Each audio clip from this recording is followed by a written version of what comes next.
গতকালকে ছাত্র শিবিরের একটা সংবাদ সম্মেলন হয়েছে, সেখানে আর কি ছাত্র দলের উপরে কিছু অভিযোগ নিয়ে আর কি কিছু কাগজপত্র নিয়ে আসছে যে বিভিন্ন পোস্ট করা হয়েছে যে ছাত্র শিবিরের নামে এইটা করছে ওইটা করছে ছাত্র শিবির।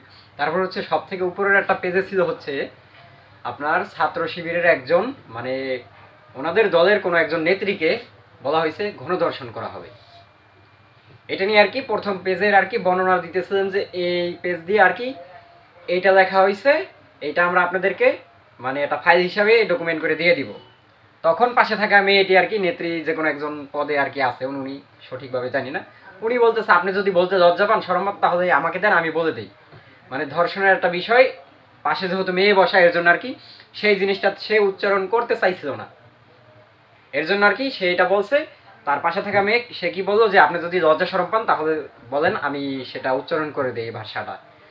যাই হোক, এই বিষয় নিয়ে অনেকেই অনেক লাফালাফি মাতামাতি করতেছেন যে আপনি যদি লজ্জা পান, মানে এতটুকু ক্লিপ ছোট্ট একটা ক্লিপ নিয়ে আসছেন যে আপনি যদি বলতে লজ্জা পান শরম পান তাহলে দেন আমি উচ্চারণটা করে দিই। এখানে খারাপের কি হয়েছে? ছেলেটা তো মেয়ে পাশে দেখে আর কি এই ভাষাটা উচ্চারণ করতে চায় নাই, এখন ভাষাটা উচ্চারণ না করলে সবাই বুঝতে পারবেন না, এর জন্য আর কি মেয়ে এই কথাটা বলছে যে আপনি লজ্জা পাইলে শরম পাইলে বলেন, আমি এটা উচ্চারণ করে দিই। এখানে এই বিষয়টা নিয়ে এত লাফালাফি মাতামাতির কিছু নাই। ধন্যবাদ।